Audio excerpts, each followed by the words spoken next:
사드 한반도 배치 문제를 집중적으로 다루고요. 이어서 다음 주에는 중국이 주도하는 새로운 경제 질서의 문제를 다뤄보도록 하겠습니다.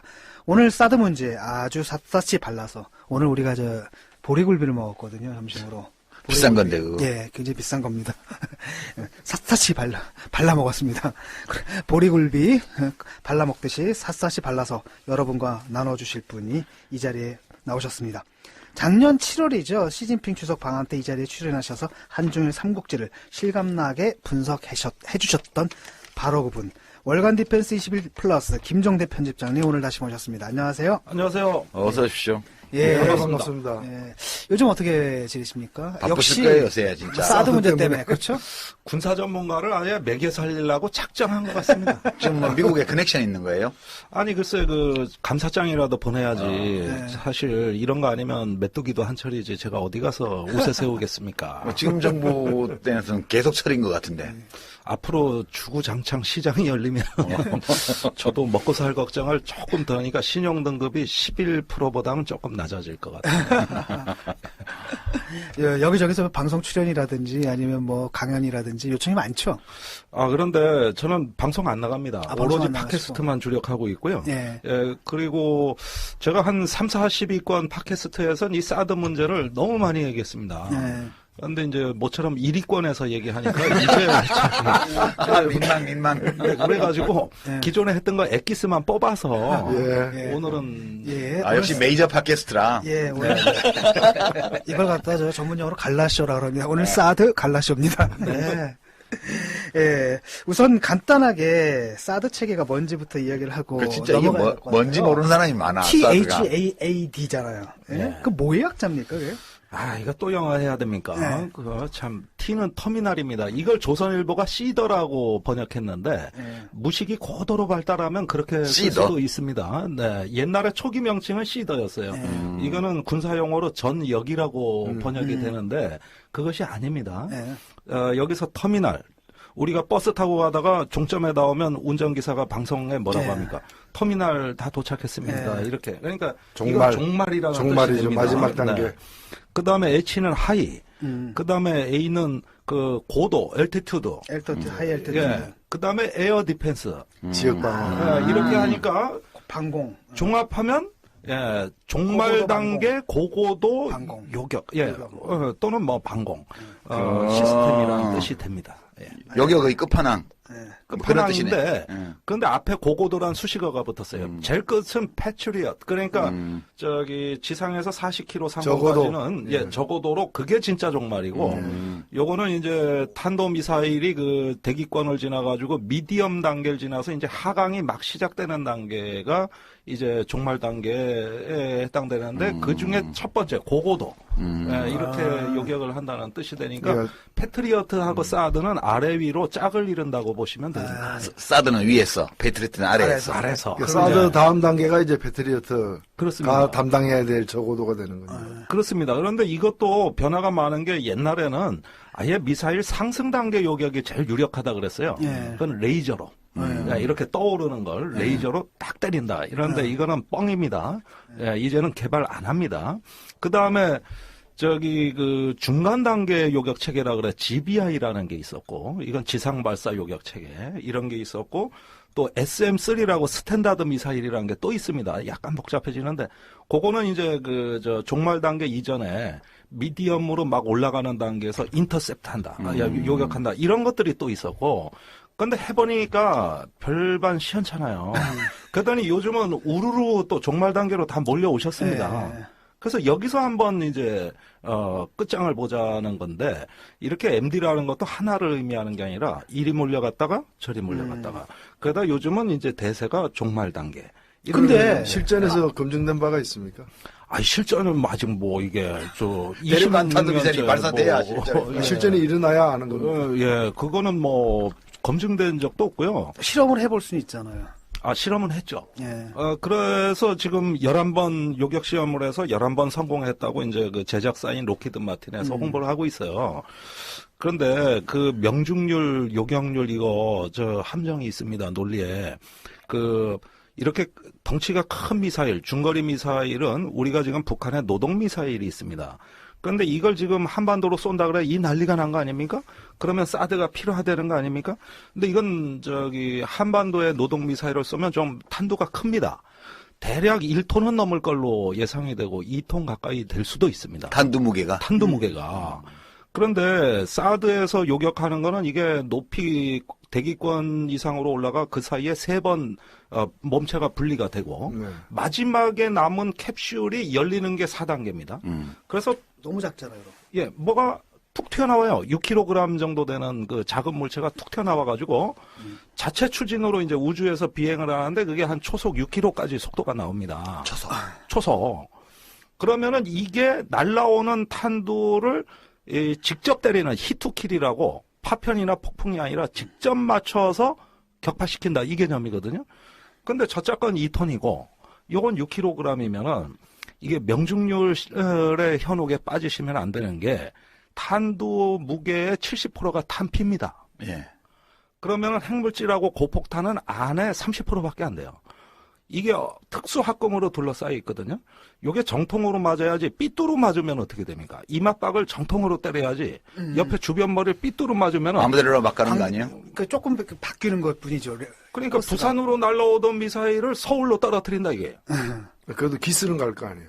그러니까 삐뚤어 하면은 단피에 기스가 튕겨가지고. 가는 정도다 그래. 이거죠. 그래서 우리는 지금 이 사드 신뢰성, 효용성을 자꾸 얘기할 때 명중률 얘기를 하는 거는 그건 별로 의미가 없어요. 그러니까 이거를 탄두를 공중에서 폭파시켜서 완전히 없애는 게 아니고 네. 말하자면 정말 이마를 딱 때리면 그렇게 될 수도 있지만 네. 뭐 관자놀이개를 스치고 간다든가 뭐 이렇게 되면 이게 방향이 변해가지고 조금 변해서 네. 어디 가서 그 근처에 떨어질 거 아니에요. 그러니까 이런 핵심적인 질문에 저희는 아직 답을 못 얻은 거고요. 좀 국방부도 마찬가지예요. 그거는 실험을 했는데 그게 그렇고 두 번째는 얼음, 모래, 습도, 그 다음에 각종 어떤 그 기상 상황에 따라 가지고 기상이 나쁘면 전혀 실험 못했습니다. 좋은 날만 택해서 했거든요. 예. 이런 부분들에 대해서 우리가 상세 데이터를 얻을 수가 없는 거죠. 그러니까 사드에 대해서 대한민국에 아는 사람이 있을까요? 이게 제가 김진명 선생이 사드라는 서술을 냈잖아요. 예. 한참 전인데 그거? 작년입니다. 예. 그 정도 소설을 낼 거면 김진명 선생은 좀 아신다는 얘기 아니에요? 그러니까 소설 아닙니까? 예. 이 뭐 인간의 상상력이야 무한하니까. 아니 저도 그만 침 쓸 수 있어요. 예. 제가 쓰면 안 팔려서 그렇지. 근데 그 북한에서 이 스커드 미사일이라거나 각종 미사일을 갖다가 이제 자꾸 이렇게 발전을 고도화되면서 예. 이 방어 체계로서 한국형 미사일 체계를 제가 작년인가에 이렇게 그 보도된 걸 보면은 네. 2023년까지 이제 그 새로운 체계를 갖추는데 그 목표가 미국 그 조기 그 경보기로부터 예. 정보를 받아가지고, 그러니까 미사일 쏠 조짐이 있으면 그 정보를 받아가지고 요격 부대를 정해가지고 요격 명령 하달해가지고 요격하는데 목표가 30분이더라고요. 예. 발견하고 30분 내에 쏘겠다라는 거예요. 예. 근데 사실 그 지금 사드가 배치되더라도 예. 30분이면 이미 저쪽 폭탄이 우리나라에 도착했을 때 아닙니까? 2분이면 됩니다. 그러니까요. 예, 발사 후 2분에서 2분 30초면은 단거리 미사일이나 포탄은 이미 다 떨어집니다. 그러니까 우리 북한이 우리나라를 공격하는 거에 대해서는 아무 의미가 없는 거잖아요, 이게. 그런데 작년 3월에 이상한 일이 생겼어요. 이건 누구도 상상 못했고, 이건 그 한미 간의 국방당국의 확장억제위원회라고 있는데 거기서도 전혀 검토 안 했던 이상한 일. 그러니까 북한이 노동 미사일은 원래 일본을 때리기 위해서 개발한 미사일입니다. 그래서 우리 기준으로는 중거리 미사일이에요. 이건 한반도로 안 온다고 그랬거든요. 근데 3월에 동해 쪽으로 노동 미사일 전체로 북한이 발사 안 하는데 이례적으로 그걸 발사했는데 보통 한 45도 정도 각도로 쏩니다. 이걸 70도까지 고각을 높여서 이렇게 쐈다는 겁니다. 그럼 들어가서 떨어진다는 얘기죠. 예, 650km를 나가서 떨어졌어요. 이걸 주한미군 사령관이 갑자기 지목을 하면서 북한의 그 핵탄두가 소형화가 안 되면 큰 미사일에 실어야 된다. 그럼 큰 미사일에 실어서 고각을 높여 한반도에 떨어뜨리기 위한 거다. 이러니까 우리나라 안보주의자들이 다 기절을 해버린 겁니다. 이 말에. 그러니까 낮게 날아오는 스커드는 사드하고 전혀 관계없습니다. 이거는 높이 올라가서 때려야 되는 건데 그건 중거리 미사일밖에 없거든요. 그게 한반도에 떨어진다니까 아니 뭐 난리가 났죠, 난리가. 그러면서 주한미군 사령관이 계속 사드 얘기를 해대는 거예요. 계속. 그러니까 지금 뭐 평양 근처에서 서울 근처로 쏘는데 네. 거기는 한 200km밖에 안 되잖아요. 그런데도 고도를 한 80도로 올려갖고 쏘면 네. 위로 슉 올라갔다가 제자리 떨어지듯이 슉 내려와 서울에 떨어진다는 거 아니에요. 그거를 여격하기 위해서 뭐가 있어야 된다 그런 얘기예요. 그 얘기가 된 겁니다. 그러니까 그렇게만 안 쏘면 이 사드 얘기는 아예 논리적 정당성이 다 사라져요. 그러니까 우리나라하고는 관계가 없는 거죠. 그러면 거꾸로 보면은 북한 입장에서 공격을 하는 북한 입장에서는 그걸 왜 그렇게 쏘나요? 날 좀 쏘아달라라고 시간을 주는 거잖아. 상대방에게. 그렇죠. 지들 마음대로. 그러면 예. 빨리 이렇게 도착할 수 있도록 고도를 각도를 낮춰서 쏘지 않고 물론 다른 어떤 아니 단거리 미사일로 그냥 쏘면 되는데. 쏘면 되는 단거리 미사일은 왜 큰 그러는데. 거를 못 씹는다는 얘기 그렇죠. 아니에요? 그러니까 맞습니다. 그겁니다. 그러니까 이 안보주의자들이 논리적인 모순이 빠지는 게 이겁니다. 북한 핵탄두 소형안 성공했다 그래요, 지금. 이것도 기절할 얘기입니다, 사실은. 그러니까 지금 대륙간 탄도미사일에 실어서 미국까지 보낼 수 있다. 며칠 전에 그렇게 얘기한 것 같은데. 아니, 또 새로운 게 나왔어요. 오늘 아침 신문 보도에 이미 실전 배치하고 있다. 아, 예. 매일 다릅니다, 얘기가. 예. 우리가 모르던 초강대국이 한반도 북단에 지금 탄생했습니다, 여러분. 이게 뭐 매일 다른데, 그런데 그 핵탄두 소형화가 실패했을 때, 탄두가 커지니까 그때 노동미사일에 쏘아보낸다. 이 얘기를 하신 겁니다. 그렇다면은 핵탄두 소형화가 다 됐다는 얘기하고 이 얘기는 사실은 모순됩니다. 예, 그러니까 이게 막 뒤섞여서 한 사람이 이걸 뭐 동시에 막 얘기해버리니까 요즘 토론이 안 되는 게 이런 부분에 대한 어떤 그 논리적인 정밀성을 기할 수가 없는 거예요. 예. 단지 주한미군 사령관이 얘기한 겁니다, 이렇게. 예. 질문이 있는데요. 네. 좀 듣다 보니까 이게 마지막 단계에서 한다 그러지 않습니까? 그런데 이게 그러면은 그 미국에서 쏜 미사일이 북한에 떨어질 때 여기서 이렇게 요격을 한다면 이해가 가는데 네. 북한에서 쏜 게 만약에 북한에서 대륙간 탄도미사일 쏜다라고 한다면 그 대위권 진압했다가 마지막에 떨어지는 건 저쪽 태평양 어디일 거 아닙니까? 근데 그걸 왜 한국에다가 설치하는 겁니까? 그러니까 그게 아니라는 거죠. 예, 아니 근데 미국에서는 이걸 설치하려고 하잖아요. 한국을 위해서 하겠다는 거지. 네, 설치하려고 합니다. 그러니까 남한에 떨어지는 걸 요격하겠다는 거예요. 그 얘기입니다.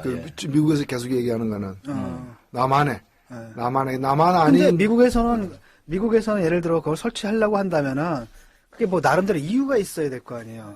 왜 그렇게 설치하려고 하는지.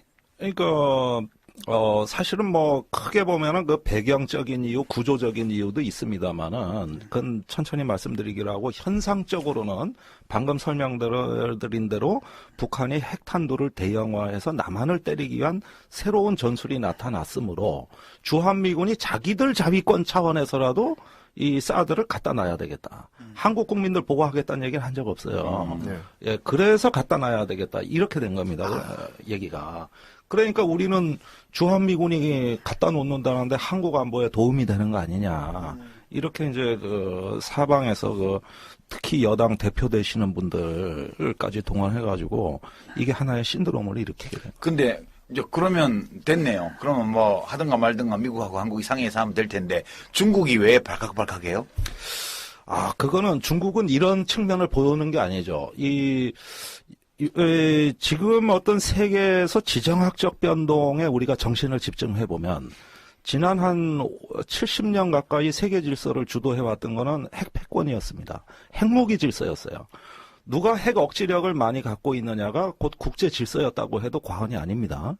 그런데 탈냉전 이후로 최근에 오면서는 그런 어떤 핵 패권이 세계의 어떤 그 질서를 통제하는데 상당히 무력하다는 게 드러나고 있습니다. 핵 확산도 못 막고 있습니다. 그러다 보니까 이제는 핵무기의 권위가 그런 공격 능력보다는 방어 능력으로 옮겨갑니다.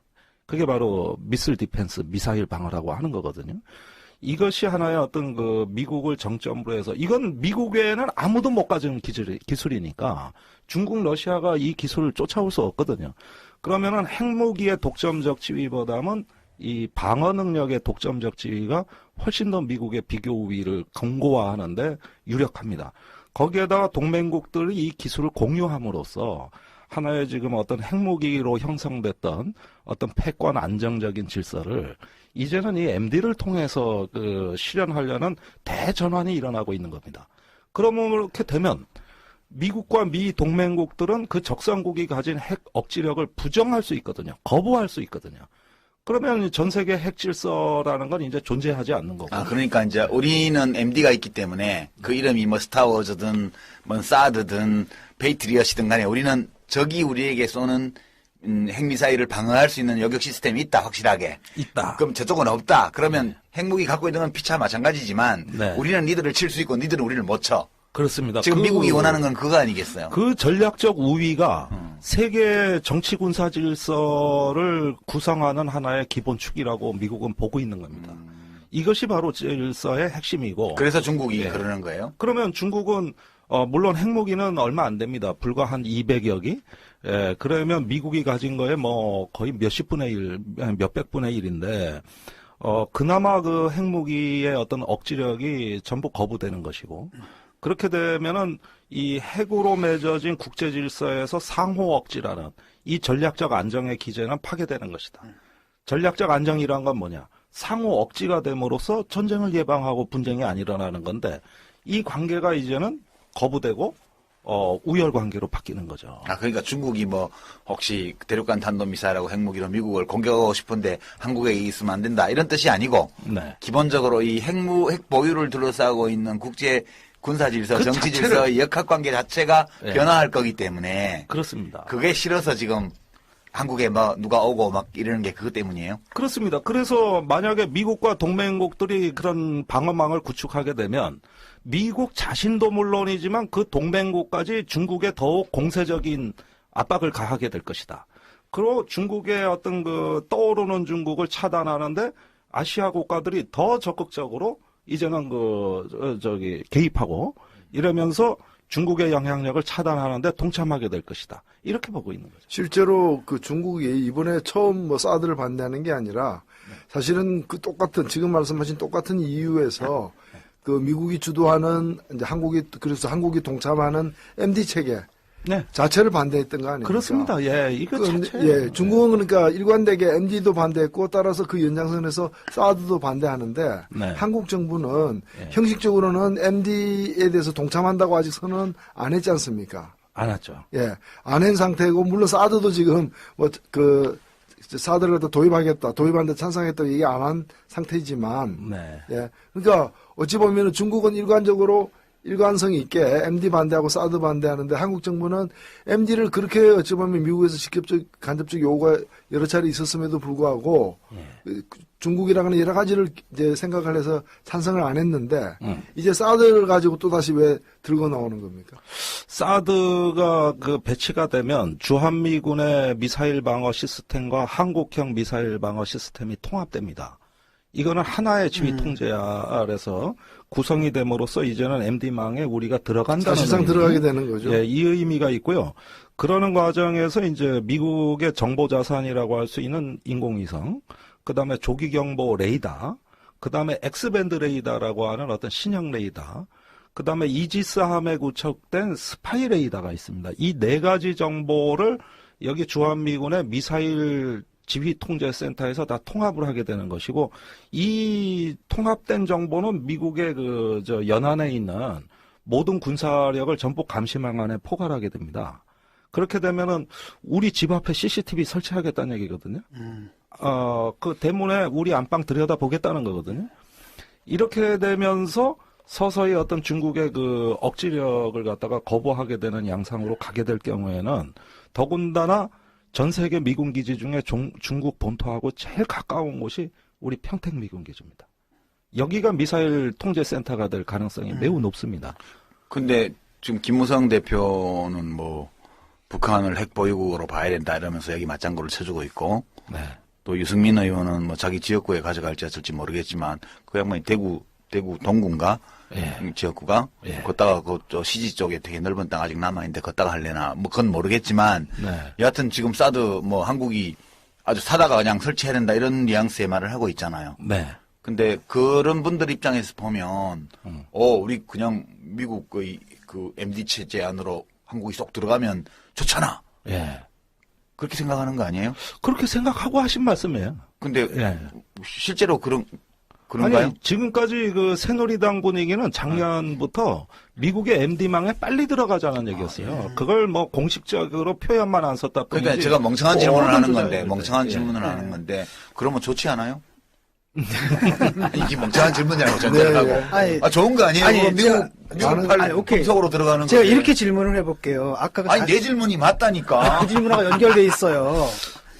45도 각도를 그러니까 상정한 거 아닙니까? 그렇습니다. 근데 지금 문제는 뭐냐면 70도 각도로 쏘는 상황을 지금 억지로 해가지고 이게 우리나라 거란 말이죠. 예. 우리나라에 해당되는 상황이다로 이렇게 얘기를 하고 있는데, 그러니까 정상적인 그 발사 각도인 45도를 가정했을 때 도대체 이 방언 미사일이 어디로 떨어지는 미사일을 요격하기 위한 거냐라는 거예요. 어느 땅에. 우리나라는 아니잖아요, 그럼. 아닙니다. 그럼 아니니까. 지금 저기. 이렇게 70도로 했을 때는 했을 우리나라가 때 되지만 45도다라고 했을 때는 우리나라가 아니라 아무래도 일본 같은 데인가요? 아니, 그렇죠. 저 뒤에서 쏘면 우리나라일 수 있어요. 오키나와 미군 기지일 수도 있고, 뭐, 그렇죠. 1300km 올라갑니다. 예. 그래서 원래 그 일본 정도를 타격하기 위해서 개발된 미사일이 맞습니다. 노동 미사일이. 사실 이 귀한 자원을 남한에 쏜다는 건 상식 밖이죠. 예. 아니, 북한은 상식 받기 집단이니까. 그럴 수 있지. 아니 그런데 라고 그분들은 생각하신다니까. 예, 그 상식도 자기가 죽는 길을 일부러 택할 리는 없잖아요. 지금 북한이 자기네 그 정치 체제를 보호하기 위해서는 한 괌까지 날아가는 3,000km 미사일 무수단리도 가져야 되겠고, 그 다음에 KN-5A라고 합니다. 12,000km를 날아가는 미국의 뉴욕 정도는 타격할 수 있는 미사일도 가져야 돼요. 그게 ICBM이죠. ICBM. 네, 대륙간 탄도미사일. 열병식에 이미 실물이 나왔어요. 예. 2013년에. 그 다음에 남한을 쏘는 문제는 요건데, 이건 자산이 너무 많아요. 스커드 미사일 800발이 있습니다. 이거는 순수하게 남한용입니다. 서울까지야 장사정포 그거보다 짧은 걸로도 되잖아요. 예, 500km. 그 다음에 장사정포는요, 1시간에 2만 발의 포탄을 서울에 떨어뜨릴 수가 있는데, 지금 사정거리가 많이 보면 70km, 적게 보면 60km까지, 저기 경기도 수원까지 갑니다.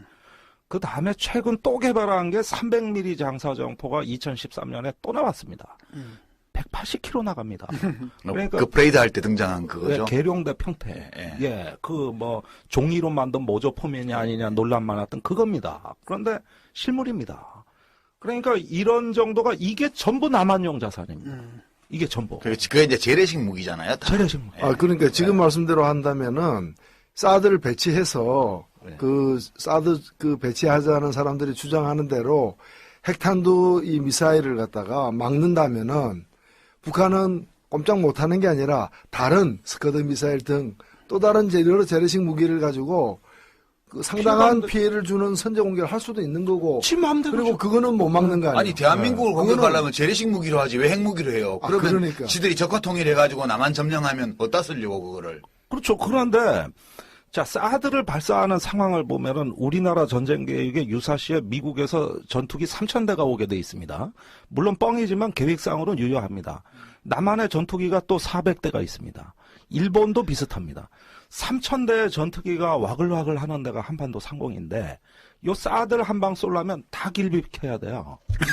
아니, 진짜라니까요. 예. 실제로 이라크 전쟁 때 이게 중첩되는 바람에 저 패트리어트를 쐈는데 미국 전투기 한 대, 영국 전투기 한 대를 격추시켰습니다. 적국의 항공기는 한 대도 격추 못 시키고 왜 아군 항공기를 쐈을까요? 길을 안 비켜가지고. 헷갈리니까. 예. 이걸 공역관리라고 합니다. 이 공역관리는요, 전쟁 지도의 핵심 중에 핵심이거든요. 그러면 이런 전투기 3,000대에다가 조기 경보기에다가 폭격기에다가 아니 뭐 한반도 이 좁아 터진 동네에 그거 다 그렇게 치우고 쏴야 돼. 몽땅 치우고 노동 미사일 올 때만 기다려야 돼. 그러면 싹 비우면 왜 노동 미사일을 쏴? 딴 걸로 쏘지. 그럴 때는 저기 딴 거 쏘면 돼요. 그러니까요. 예, 북한 비어 입장에서 있는 보면 하는데. 여기 공중을 싹 비워놓으면 네. 아무거나 쏠 수 있잖아요. 남쪽으로. 아무거나. 이거 내가 볼 때 북한하고 짜고 하는 거 아니에요? 북한하고 이제 미국 무기 팔아먹는 로키드 마틴하고 짜고 그러니까 그걸 이제 여당 원내대표하고 같이 짜가지고 북한이 변화를 하면 안 되는 거야, 이 사람들로서는. 북한은 계속 불량국가, 호전적인 국가, 테러 지원국으로 남아 있어야 되고, 네. 핵 무기를 가지고 있을 뿐만 아니라 이 대륙간 탄도미사일까지 개발하고 서영화 기술을 완성하고 실전 배치 역량까지 다 끝낸 나라여야만 돼. 아니 그게 아니고 아직 아니라면은 미국의 국익을 위해서. 아직 아니라면은 그 분발을 촉구하는 거죠. 그렇지. 사드를 배치했으니까 그에 맞게끔 소형화해라, 경량화해라. 그리고 그렇죠. 사드로 막을 테니까 사드로 막을 수 없는 핵 배낭 같은 것도 개발해라. 이제 자꾸 이제 촉구하는 거죠. 그런데 이렇게 본다면 미국이 여기다 사드를 배치하려고 하는 이유를 잘 모르겠는 거예요. 그러니까 북한의 남한 공격에 대비한다는 것은 말이 안 되는 거고 예. 그런데 실제 이유가 있을 거 아니에요. 누가 이익을 보느냐 하는 문제는 이거는 뭐 군산복합체라는 존재를 얘기하지 않을 수가 없는 거죠. 지금 이 사드를 대량 생산해야 되는 시점이거든요. 예. 지금 여기 사드가 배치된 현황을 보면 개발한 지 26년째 됐다는 무기가 겨우 3개 포대입니다. 텍사스에 2개, 괌에 1개. 그런데 특히 지지난 그 국방장관 로버트 게이츠 국방장관 시절에 이 사드의 효용성에 국방장관이 강력한 회의를 표명하면서 시캐스터 때 MD 예산을 다 잘라버렸어요. 그러니까 국방부 입장에서 제일 불만이 MD 예산 확충입니다. 그리고 이 MD가 중국을 견제하는 세계 질서의 축인데 그동안 굶었단 말이에요. 원래 오바마는 MD 회의론자입니다. 그래서 그걸 압박을 해가지고 올해 국방 예산이 다시 증가세로 반전이 됩니다. 그러면은 그 로키드 마틴이 생산하는 사드 포대부터 우선 주문을 넣어버리는 거예요.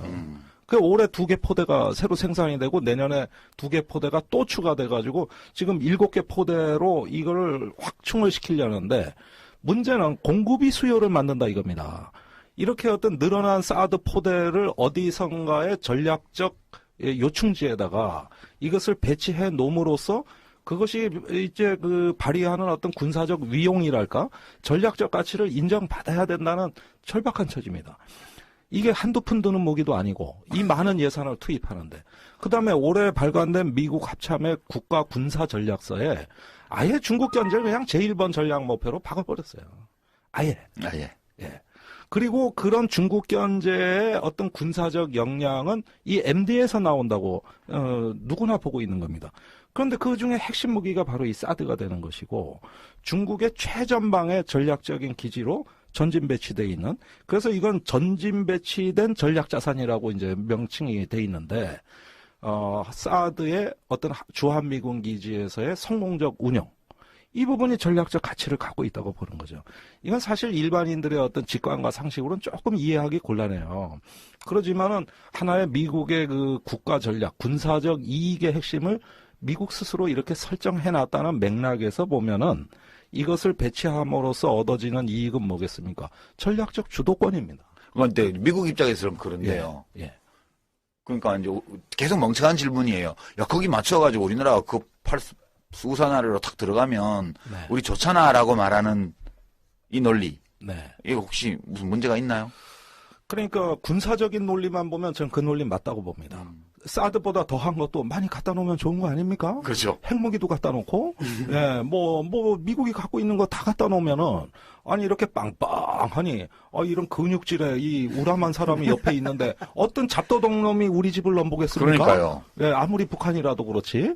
이렇게만 보면 군사적인 합리성으로 보면 무기란 건 많을수록 좋은 겁니다. 그리고 사드가 아까 그 조금 성능의 신뢰성이 안 간다는 얘기도 했지만은 효용성이 없는 무기 체계라는 건 존재하지 않습니다. 그러니까 없는 것보다 나을 거 아니에요. 전쟁 때는 막대기 하나도 쓸모가 있는 거예요. 왜 사드가 쓸모 없겠습니까? 언제 어떻게 쓸지 모르는 거죠. 그렇게 보면은 많으면 많을수록 좋고 미국의 핵우산, MD 우산 다 들어가서 하면은 군사적으로 강해지는데 이게 왜 나쁘냐? 예. 예, 제 말이 이렇게 그 되는 말이에요. 거예요. 예. 여기까지는 군사 영역입니다. 예. 예. 근데 무기 체계라는 것이 우리가 그 핵무기로부터 이렇게 무기 체계가 발전한 역사를 보십시오. 그것이 하나의 군사적 역할에 끝나는 것이 아니라 지정학이 있습니다. 그러니까 그 무기가 어떤 지정학의 변동을 초래하는 수준까지 정치화됐을 때, 이랬을 때는 우리가 강해진다는 우리의 주관적인 영향만 있는 것이 아니라 상대방의 입장에서 이거에 대한 또 다른 대비책을 세우고 다른 전략적 압박을 가했을 때는 하나의 어떤 그 안보 상황 자체가 더 나빠지는 이걸 국제정치학에서 안보 딜레마라고 하는 거. 예, 군비 경쟁이 계속 일어나는 계속 거죠. 일어난 거죠.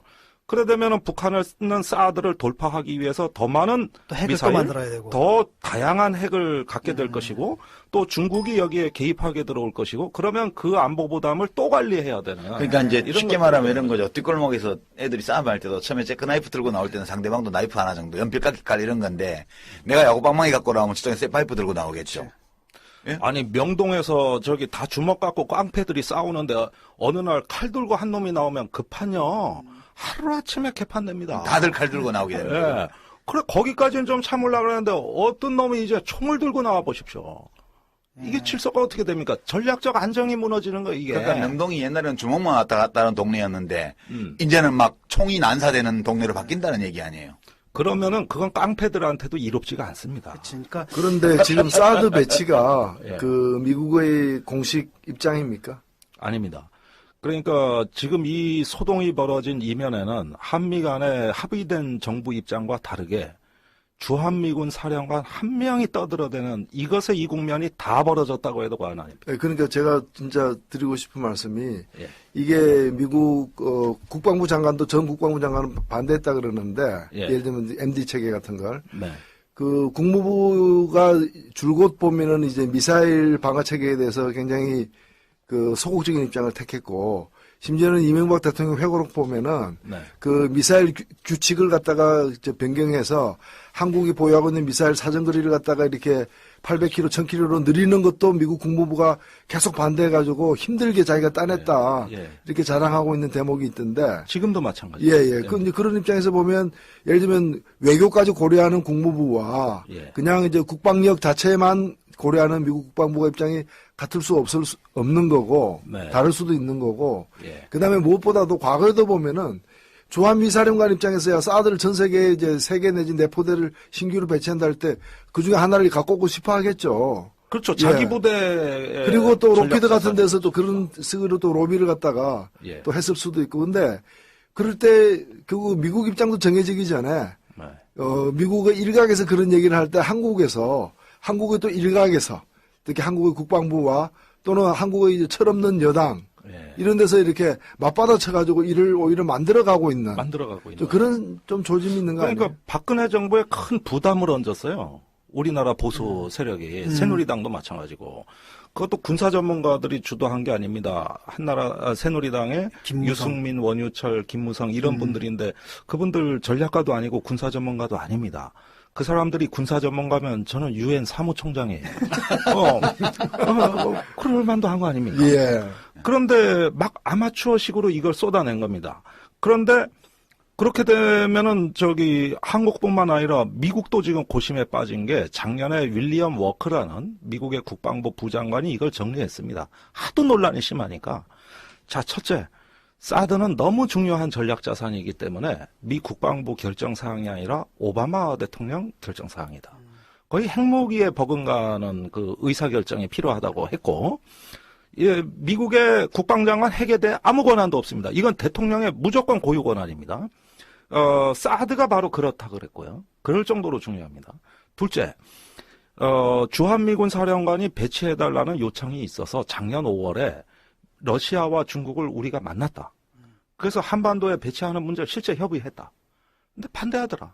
절대 용납 못하겠다 하더라. 그래서 신중론으로 돌아섰다는 겁니다. 그리고 국방부는 여기에 대해서 더 이상 검토도 없고 계획도 없고 이거는 오바마 대통령이 미중 관계를 조정해야 될 일이 벌어질 그 순간에나 고려해 볼 만한 것이지 이런 너절너절한 야전 사령관들의 궁시렁궁시렁거리는 이 사드 타령들은 이건 공식 정책이 아니라고 확실히 선을 겁니다.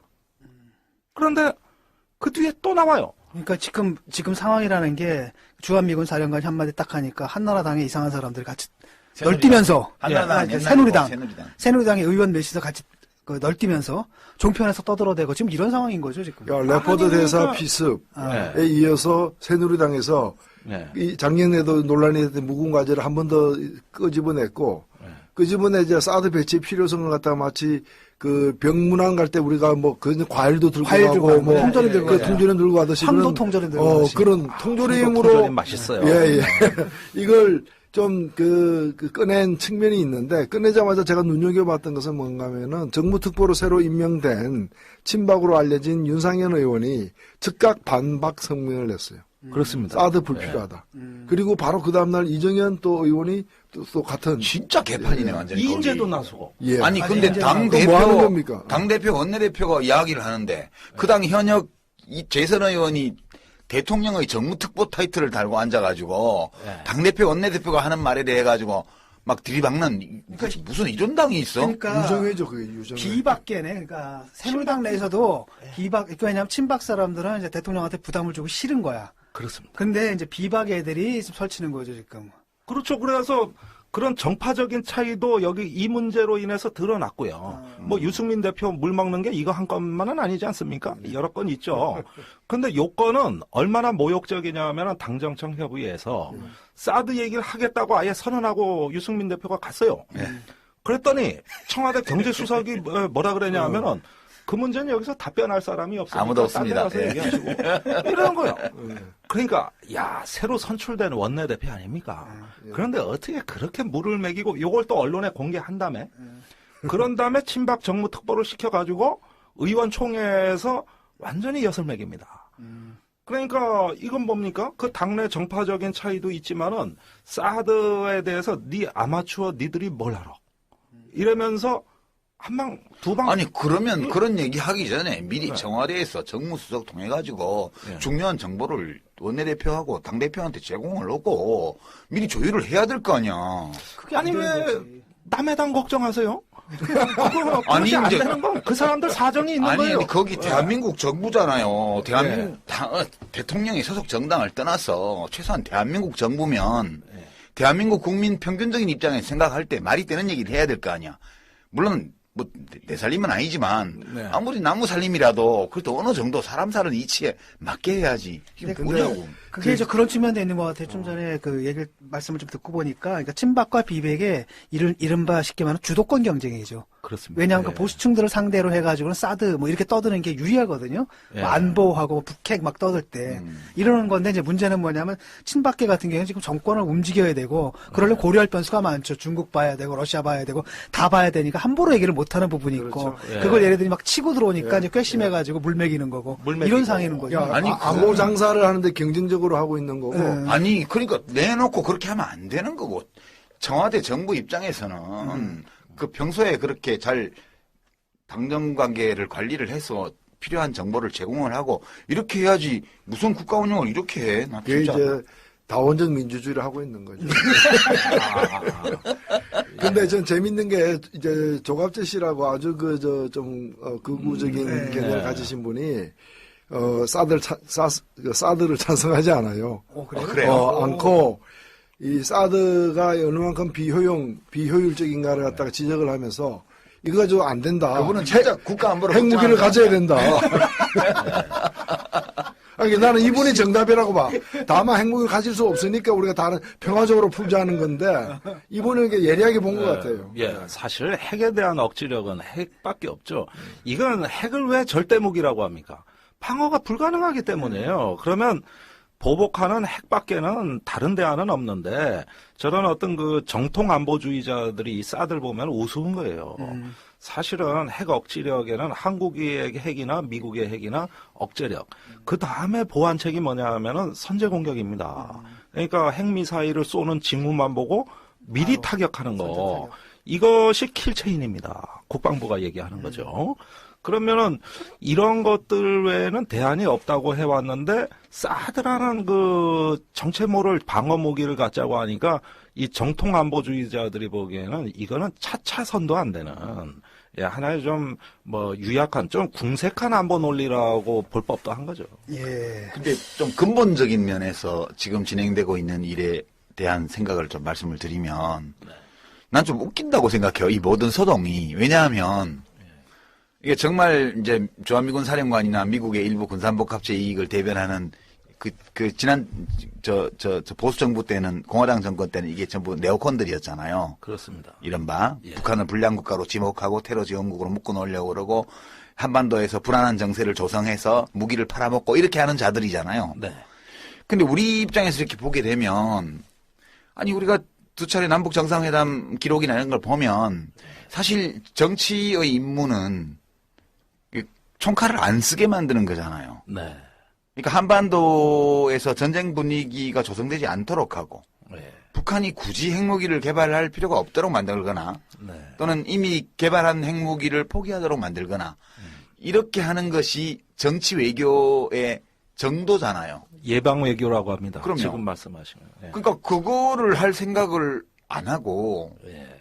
계속 무기를 비축해서 상대방이 파이프 들었으니까 우리는 칼로 무장하고 상대방이 칼 들면 우리 총으로 무장하고 상대방이 총 들면 우리는 또 뭘로 무장하고 지금 이 논리로 가는 거 아니겠어요? 그렇습니다. 예. 근데 저는 정부 입장도 그렇고 청와대도 그렇고 여당도 그런데 그 다 정치하는 데들이잖아요. 네.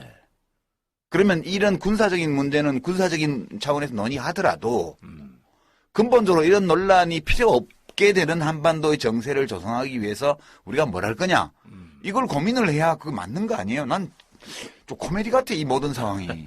그 빌리 브란트가 그 얘기했다던데 상대방의 대포나 미사일 숫자를 세는 안보 정책은 이미 정치의 실패를 전제로 하고 말하는 것이다.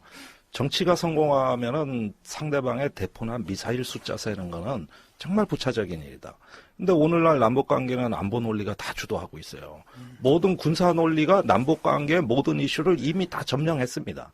다른 교류 협력, 대화와 협력, 또 어떤 공동의 어떤 평화와 번영 이런 논리를 지금의 군사 이슈, 안보 논리가 다 잠식을 하고 점령을 해버리는 형태로 남북 관계가 가버리니까 이것은 정치의 실패를 아예 전제로 한 그 남북 관계 접근이 되고 만 거죠. 제가 단순한 질문인데요. 이 사드의 대전제가 되는 것이 북한이 이제 핵탄두를 실은 미사일을 갖다 남쪽으로 쏘아보낼 우려에 대한 대응 아닙니까? 네. 그러면 북한이 그런 짓을 핵을 앞세운 공격을 할 이유가 있느냐, 할 가능성이 있느냐라는 거죠. 그러니까 자기들이 그렇게 하지 않으면은 내일 정도 다 죽게 됐다. 그런 상황이 아닌 상황에서 먼저 선제 공격으로 네. 그렇게 나올 가능성이 있느냐? 저는 별로 없다 보거든요. 그 이유가 그렇게 나와서 우리한테 괴멸적 피해를 줄 수 있어요. 네. 한 30만에서 100만 정도가 사망하게 되는 참극을 갖다가 야기시킬 수도 있는데. 지들은 다 죽죠. 근데 그 순간 그쪽은 다 죽잖아요. 파멸이죠. 이거 파멸이잖아. 그러면 그런 짓을 할 경우라는 것은 어차피 죽게 됐을 때 외에는 안 할 거라고. 예. 그리고 어차피 죽게 됐을 경우란 건 뭐냐면 자기들이 가만히 있으면 무조건 공격받게 돼 있는 상황이라는 거고 결국 이쪽에서 공격할 때 그 공격에 대비해서 저쪽에서 치고 나오는 걸 또 막는 정도의 용도가 사드라는 거죠. 네. 그 저는 사드가 단순히 방어용이 아니라 공격의 어떤 프로그램의 일환으로서의 방어용으로 배치되는 것일 수 있다는 거. 그거 말고는 설명이 불가능한 거 아니냐는 거고. 맞습니다. 그럼 우리가 공격할 거냐? 그럼 공격도 하나의 방법이에요. 예. 북한을 다스리는 방법 중에 하나가 먼저 쳐들어가지고 쟤들 다 날려보내는 것도 방법인데 그 길을 원하는 국민이 얼마나 되느냐는 거죠. 네. 제가 볼 때는 오히려 평화적으로 얘기 잘해가 좀 잘 풀어라. 예. 있는 핵무기 다 없애도록 하는 그런 프로그램에 좀 이렇게 대화를 통해서 합의해 나가라는 게 저 보면 대통령에 대한 요구고 지금 정당들에 대한 요구가 아닌가라는 거죠. 그렇다면 사드는 국민이 요구하는 무기가 아니지 않느냐. 네. 국민이 요구하는 해법에 포함되지 않는 무기 체제가 아니냐는 거죠. 그런데 불행하게도 국민 여론조사는 약 60%가 사드 배치에 찬성으로는 나왔어요. 네. 아니 예. 근데 저는 뭐 그거야. 예. 아니 무기 하나 더 있으면 좋으냐. 그 물어보면 다 그쪽으로 사실은 기울게 돼 그렇게 있죠. 물어보면 그 답변 나올 수밖에. 내가 별로 멍청한 질문한 거 아니네. 예. 그죠? 아까 멍청한 질문이라고 그랬는데. 그 멍청한 그 스투피드가 멍청한 질문이긴 사실. 그래서 우리 논의를 하는 거죠, 사실. 아니, 뭐 멍청한 질문이라고? 예. 사실이라고. 아니 많은 국민들이 그렇게 생각하고 있으니까 질문이 아니, 그러니까 하는 많은 국민이 그렇게 생각하고 있는 건데, 그 생각이 멍청한 똑똑한 생각은 생각이라고? 아니다라는 거죠. 아니, 나도 똑똑한 생각이라고 주장하진 50% 않았어. 넘으면 안 멍청한 겁니까? 국민의 생각, 그렇죠. 예, 국민의 생각을 멍청하다 하면 안 되고. 그 정치하는 사람은 멍청하다 하면 안 되는 거고, 우리 같은 우리처럼 사람은 해야 돼. 선거에 안 나가는 사람들은 멍청할 때는 멍청하다고 얘기하는 거야. 아니 그런데 이런 식의 어떤 그 매일 북한의 핵무기는 자꾸 일어나면 증강돼 있는데 사실 공포에 질린 대중처럼 통치하기 좋은 대상도 없습니다. 말 잘 들어요. 바른 말 안 하고 따지지 않습니다. 아니 네, 군사복합체 엉뚱스러우니까. 입장에서는 북한이 무기를 조금씩 개발해 주기를 바라는 거 아니에요? 예, 얼마나 어찌 보면 정치가 얼마나 하기 좋아. 좋습니까? 효자지 효자 완전히 북한이.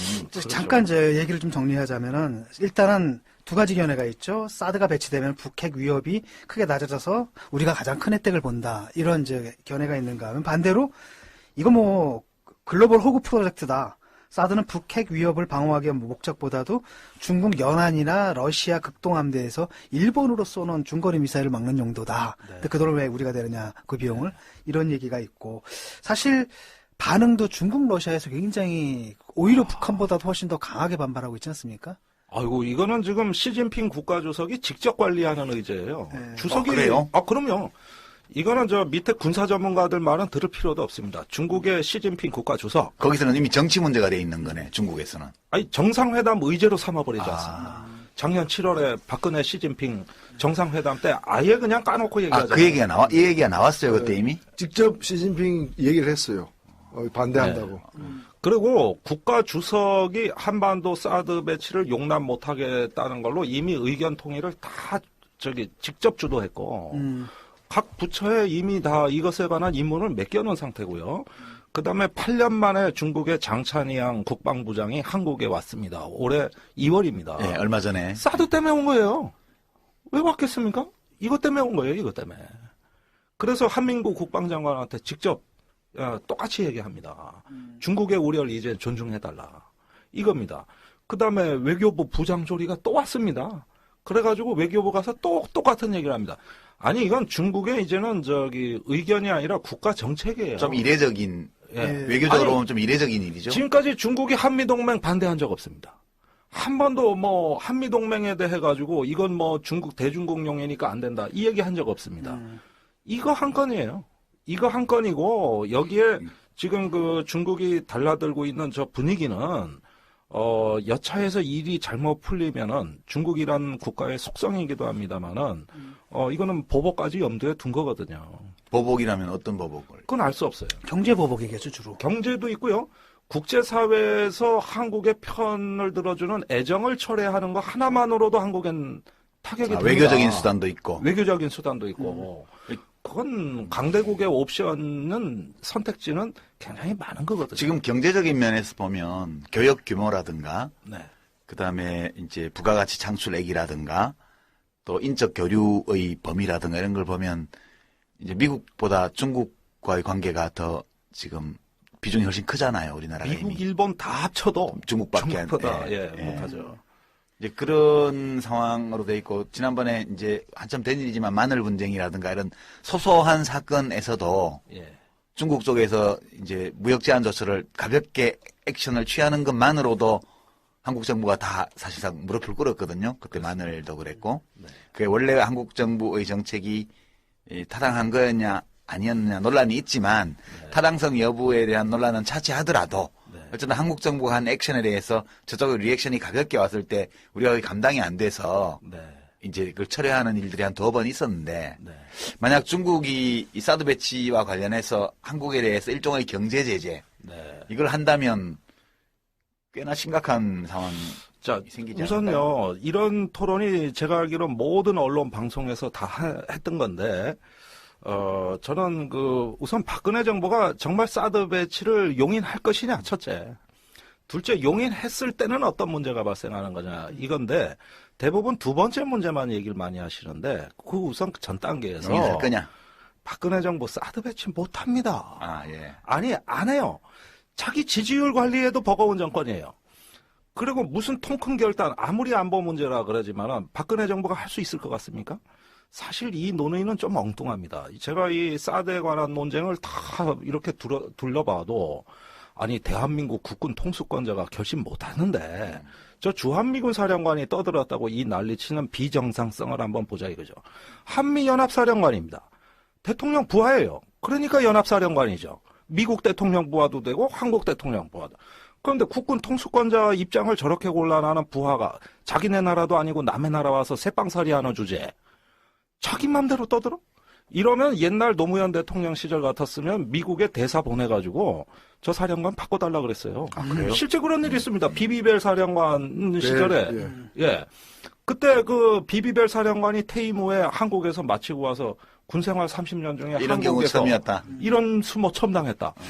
그렇게 수모 주는 겁니다. 그래야 아래 위가 유지되지. 아니 어떻게 남의 나라 와 있는 사성 장군이 이거 뭐 지휘관이 누군데?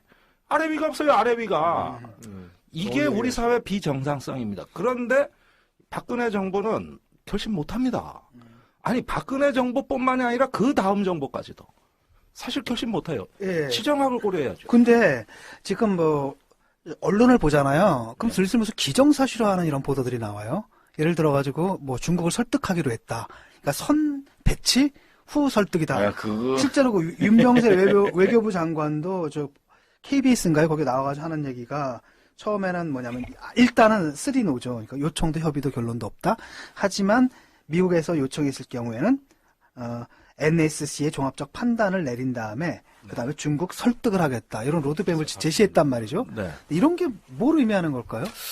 저번에 그 외교부 부장조리가 왔을 때 뭐 나경원 의원한테 미인입니다 해서 네. 성추행 논란이 생긴 그 자리에서 예. 그 신문 편집을 무슨 성추행범 같이 편집을 했습니다. 실제로 씩씩 웃는 그 사진 밑에 뭐 성추행성 논란 이래가지고 참 중국을 아주 제대로 우리가 모욕을 준 건 맞아요. 네. 그 무렵에 갑자기 국방부를 시켜가지고 김민석 국방부 대변인이 우리 결정에 외국이 제3국이 간섭하는 건 용납 못하겠다. 이렇게 나간 겁니다. 그런데 이 톤은 뭐냐 하면은 한국의 안보 문제를 이제 미중의 흥정물로 되는 그 자체의 위기감을 느낀 거예요. 저는 이거 사드 배치를 암시한 거라고 절대 보지 않습니다. 우리가 스스로 검토하겠다. 그러면 지금 공부하려고 그러는데 엄마가 공부해 이러면 기분 좋습니까? 아무리 옳은 방향이라도 3노가 옳은 방향이에요. 옳은 방향인데 이걸 가지고 감 나와라 배 나와라 사실은 중국에서 얘기하는 것도 우리로서는 옳은 얘기라 하더라도 그렇죠. 사실은 기분 좀 나쁜 일이죠. 예. 그리고 여기까지 쫓아와가지고 중국 입장은 이건데 이러는데 우리가 그 얘기도 사실은 모욕적인 겁니다. 그러니까 조용히 얘기를 할 수 있는 문제잖아요. 그게 그렇죠. 겉으로 안 드러나게 외교 전문을 통해서 할 수도 있는 더군다나 문제. AIIB 가입 문제도 있는데 사실 그때만큼은 사드 얘기가 조용했어요. 그러니까 이런 상황에서 우리가 미국 쪽에서 오른쪽 뺨 맞고 중국에서 왼쪽 뺨 맞고 이러다가 이 정치 권력의 위신이 도대체 어떻게 되는 겁니까? 그렇다면 이런 정도 얘기라고 하는 것은 사방에서 양쪽에서 동서로 조여오는 압박을 좀 풀고 싶다는 정도로 이해를 해야지. 이게 사드 배치의 지금 첫 수순이라고 보게 되면 저는 박근혜 대통령이 정말 그럴 자신 있으면 한번 해보라고 얘기하고 싶어요. 당신이 만일에 정말로 그럴 배짱이나 통큰 결단을 할 용기가 있으면 한번 해보십시오. 한번. 못할 거다. 해보라고. 못할 예. 거다 이렇게 보시는 못할 거죠? 거다. 그 제가 여러 차례 이 얘기는 해요. 그리고 올해 이제 4월에 존 캐리 국무장관하고 애슐린 카터 국방장관이 한국에 옵니다. 호흡이 거칠게 아주 헐레벌떡 와요. 지금 한국 보십시오. 동맹국이 미국하고는 동맹국이라 그러고 딴짓 다 하고 있지 않습니까? 저 은행에 가입을 하질 않나. 일본하고는 또 사이가 왜 이렇고 전부 미국이 원하는 반대 방향으로 가고 있잖아요. 그럼 쫓아오는 거 당연한 거예요. 그럼 한국이 어떻게 보면 이 위기를 기회로 전환시킬 수도 있는 겁니다. 다급하니 쫓아오는구나. 그 우리 몸값이 원래 올라가야 되는 거 아니에요 지금? 쫓아오는구나. 네, 그리고 이 사드 배치는 미국 입장에서 보자면은 한국 정부만 동의하면은 올 수 있고 한국 정부가 반대하면 아예 못 오고 그건 아니지 않습니까? 사실은.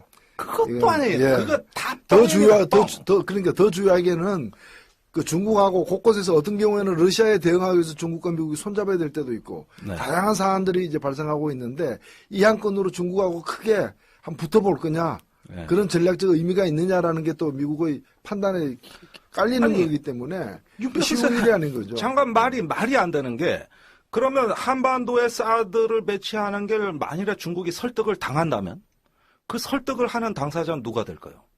한국입니까? 미국입니까? 아니 중국이 누구 말 듣고 설득이 되냐고요. 그러면 작년 5월에 이거 설명하러 가서 살다시피 했어요. 미국의 차관보가. 그리고 그 장관급 만나고 뭐 하고 했는데 야 설득이 안 되던데? 이게 작년 상황입니다. 그런데 지금 한국이 나서가지고 우리 무기도 아닌 미국 무기를 갖고 중국에 설득한다? 내 무기도 아닌데 내 자산도 아니고 그러면 중국이 물어볼 거 아니에요. 그러면 사드 레이더는 어떻게 돼? 사드 확률은 어떻게 돼? 중국 연안 도시에 대한 전략적인 중심은 어디에 있어? 이래 물으면 어떻게 우리가 대답을 설득을 하고 싶어? 미국에 물어보고 얘기할게요. 이렇게 얘기하겠지. 그렇게 되는 거예요. 그럼 니마 가면 니 가고 미국 오라 그래. 이렇게 되겠지. 근데 한편으로는 우리가 AIIB에 이제 가입하지 않았습니까? 예. 근데 그게 이제 일단은 중국 간다 하나 주고, 그리고 너 하나 먹었으니까 요거 좀 봐줘. 우리 사이드 가입할게. 네. 뭐 이렇게 보는 시각도 있잖아요. 그건 참 박근혜 대통령을 우리가 굉장히 높이 평가해 주신 지금 평가거든요. 과소평가하는 거 아니에요? 아니, 그런데 높이 평가할 건 해야 돼요. 그런데 자, 지금 동북아 정세, 한중일의 정세의 본질을 한번 잘 보시면은 이렇게 요약이 됩니다. 미국의 협박 전략과 중국의 매수 전략. 이 두 가지의 상이한 어떤 전략이 한국의 압박으로 다가오는 거죠.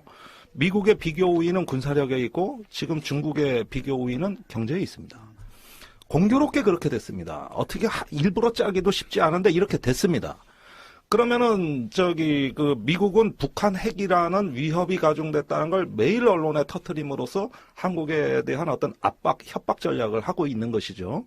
그러면서 사드에 대한 한국이 고분고분한 태도, 한미일 군사 협력에 대한 한국의 협력적 태도를 원합니다. 이건 협박 전략이에요. 반면에 중국은 이것이 싫지만 바로 군사적인 면에서 미국하고 대적을 하기에는 여러 가지 전략상 안 맞고 또 중국의 어떤 한계가 대단히 큽니다. 그런데 대단히 좋은 카드, 경제가 있습니다. 그러니까 아시아개발은행이라는 걸 가지고 흔드니까 2년 만에 우리가 상상도 못할 정말 놀라운 업적 성과가 지금 나타나고 있어요. 그러면은 중국의 매수 전략과 미국의 협박 전략을 잘만 이용하면은 미국의 안보 지원과 중국의 돈을 우리는 다 활용할 수 있고, 잘 못 활용하면은 둘 다 놓칠 수 있고. 두 번 다 귀싸대기 맞고 둘 다 놓칠 수 있고, 이렇게 됐는데 일단 지금 국면은 중국의 판정승이라고 봐야 됩니다. 사실 AIB는 내일 가입 선언을 우리가 공식적으로 발표하고 중국에 통보를 하게 돼 있습니다. 이렇게 보면은 사드라는 거는 어떤 추상적인 시나리오고 여기 은행은 구체적인 현금이거든요. 그러면 구체적인 이익이 추상적 이익을 이긴 거예요. 이렇게 됨으로써 한반도에서 이게 절충이 돼 나가고 있는 상황이기 때문에 아니 이 방향 자체는 난 뭐 박근혜 대통령이기 때문이 아니라 누가 대통령을 하더라도 이렇게 갈 수밖에 없는 거 아닙니까? 그리고 지금 우리 몸값이 이제 올라갈 수 있는 조건이라는 거죠, 지금 상황이. 여기까지는 성공한 거예요. 예. 그런데 지금 박근혜 정부의 불안한 한 구석이 있습니다. 이 국면을 관리하는데 지금 정부가 표방하고 있는 전략적 모호성이라는 개념입니다. 이 전략적 모호성은 원래 상황을 안정적으로 관리하고 시간을 벌어야 되는 약소국이 취하는 정책을 주로 전략적 모호성이라고 돼 있고, 이 반대되는 개념은 지속적이고 명료한 정책이라고 합니다. 이걸 컨시스트 팔리시라고 하거든요. 그런데 지금 전략적 모호성으로 이 상황을 관리하겠다고 했는데 미안하지만 국내 정치가 특히 여당이 이걸 들들들 볶으면서 아주 흔들어댑니다. 네. 입장 명확히 해라. 아주 명확히 해라. 이렇게 흔들어댑니다. 그러면 이 전략적 모호성은 상황을 안정적으로 관리하는 방법론이 아니라 상황을 악화시키는 기제로 돌변할 수 있어요.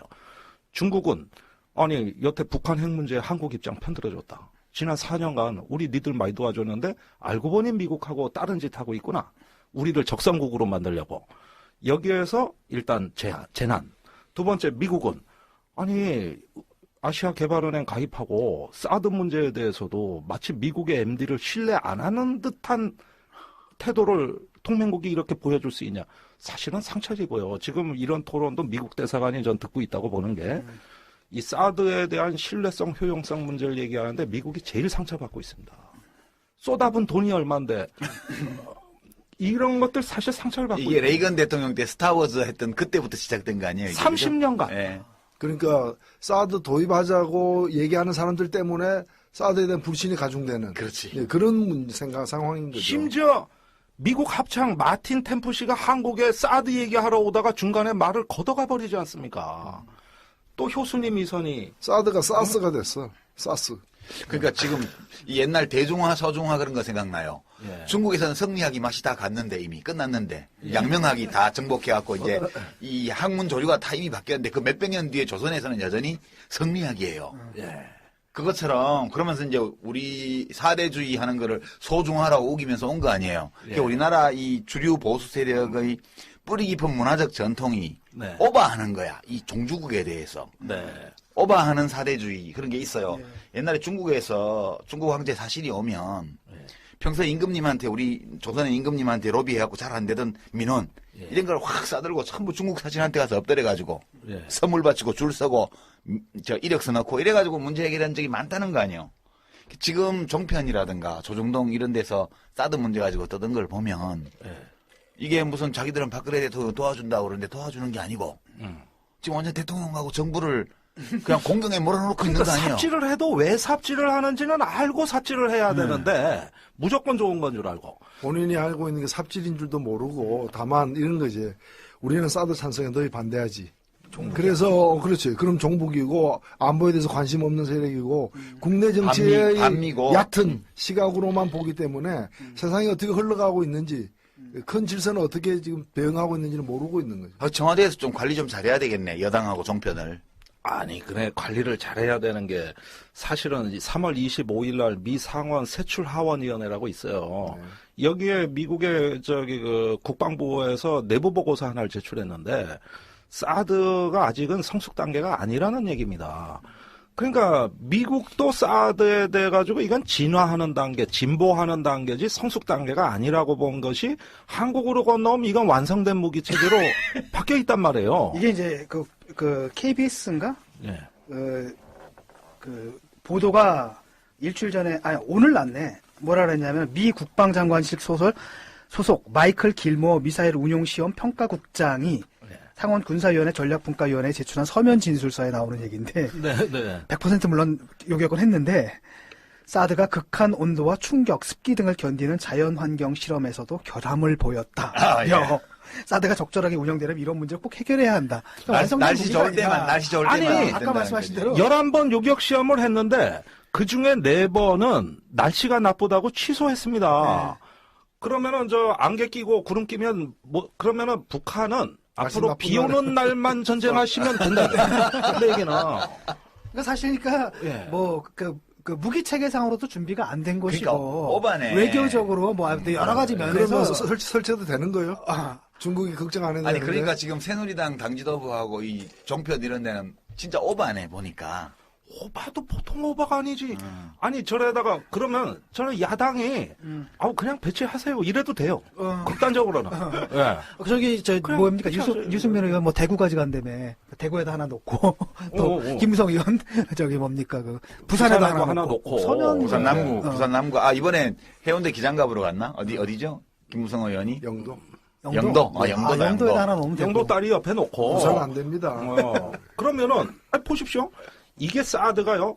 부지가 엄청 넓어야 됩니다. 가로 세로 2km 잘 정리된 부지를 새로 만들어야 되고 그다음에 고출력 강한 출력의 전자파가 레이더에서 발생하기 때문에 주변 비행 관제부터 핸드폰 통화까지 다 규제 들어갑니다. 컴퓨터까지 다 이게 작동이 안 된다는 그래요? 거예요. 예, 그다음에 이게 자연 환경에도 영향을 줍니다. 그래가지고 이 도시 규제 다 들어가야 되거든요.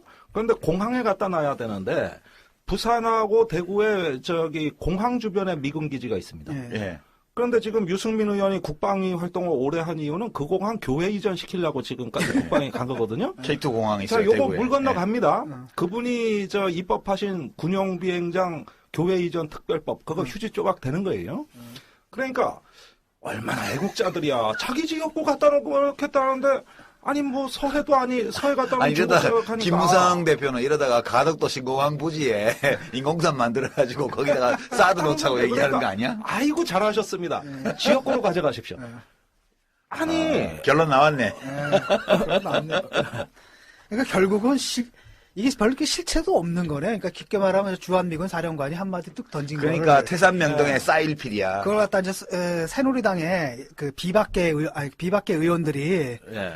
확 터트린 거고, 그걸 갖다 네. 종편에서 이제 이걸 약간 종북몰이 비슷하게 해가지고 안보 상업주의로 그 사드 반대하면 좀 하면서 정복이야, 이거. 이 셋이서 그냥 이렇게 막 그 뭡니까 그냥 주거니 받거니 하면서 그 눈덩이처럼 키운 건데 실제로는 키운 실체가 없는 얘기네요.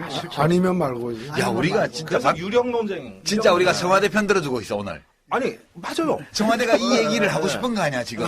아니 저는 실제로 청와대 사람한테 들은 얘기인데 요즘 야당은 왜 MD에 관한 문제 제기 안 하냐? 마치 저기 콜레가 어떻게 알아? 야당이 그리고 야당입니까?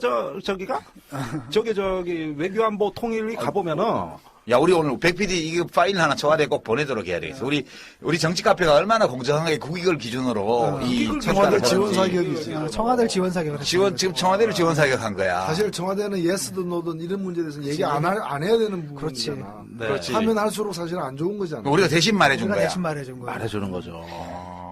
이래도 되나, 우리? 괜찮아요. 나 감동 먹었어. 정의당에서 괜찮을래나? 당리당략을 떠나가지고 우리가 당리당략을 그냥 떠나가지고 청와대 가서 공개 방송 한번 지금 우리 국가 입장, 국가적인 견지에서 우리가 지금 이걸 했거든? 근데 우리 정부 평당원들인데 지금 당성이 약하다고 혹시 당에서 뭐라 하는 거 아니야? 아니요, 일단 우리 정의당이 또 애국심이 있는 당이어서 괜찮습니다. 오늘 우리 저기 참 나오셔가지고 정리를 싹 잘해 주셨네. 깔끔하게 정리가 아니, 나도 됐네. 괜히 걱정했잖아. 아니 뭔 얘기인가 했네. 마음이 놓인다. 근데 이러니까 영업에 지장 생기시는 거 아닙니까? 이게 오늘 요즘 막 몸값 올라가 좋다고 막 하셨잖아요. 여기저기서 불러가지고. 예, 요런 현실 얘기는 다 빼고 해야 된다 말아야 된다 이것만 방송에 나가 얘기해야 되거든요. 그러니까 그거 그 전문가들끼리 논쟁하시고 우리 현실만 얘기하자 이겁니다. 우리 할 김종대 거냐, 말 편집장님 거냐, 최근에 이거예요. 책 내신 거 없어요? 아, 자주 내시잖아. 제일 최근 작년에- 책이 뭐예요? 진짜 안 보라고. 진짜 안 보고 뒤로는 아직 안 나왔어요? 예, 그게 작년 하반기에. 지난번에 출연하셨을 때 진짜 안 보가 최근작이었는데. 아니야, 그땐 서해 전쟁이라고요. 서해 전쟁이었다. 예, 국방책 치곤 많이 팔렸어요. 그래요? 네. 제 책도 소개해 주시고 예, 그래요. 맞아요. 여기서. 제일 근자의 책은 진짜 안 보. 진짜 안 보. 그 팟캐스트 제목하고 똑같이 냈구나. 그렇죠. 요새는 팟북이 대세래요. 우리 그 출판평론가께서 유명한 분이 어저께 낸 칼럼에 예. 팟캐스트를 북으로 책으로 만들어내는 게 앞으로 대세로 자리 잡을 거라고 탁 예언을 하셨더라고.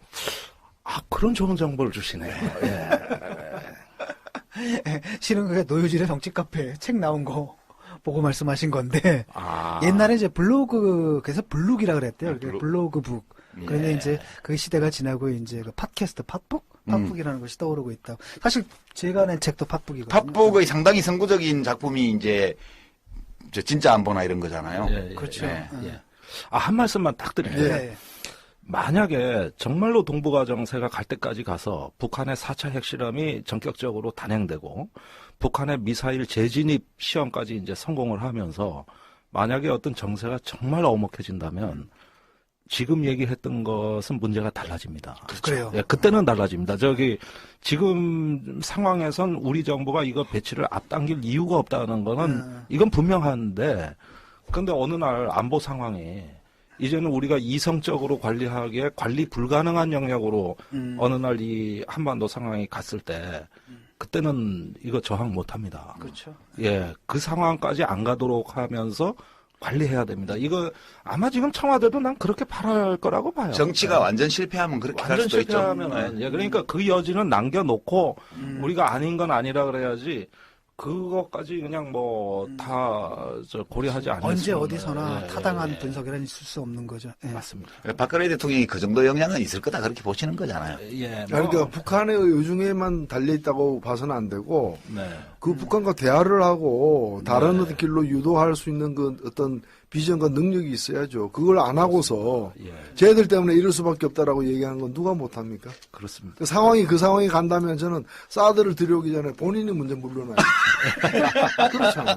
그러니까 딴 사람이 그거 할수 청와대 있는 부지에다가 사드 들이나? 기회를 줘야지. 청와대 부지에다가 사드 들여놓으면 되겠네. 예, 오늘 좋은 말씀 감사합니다.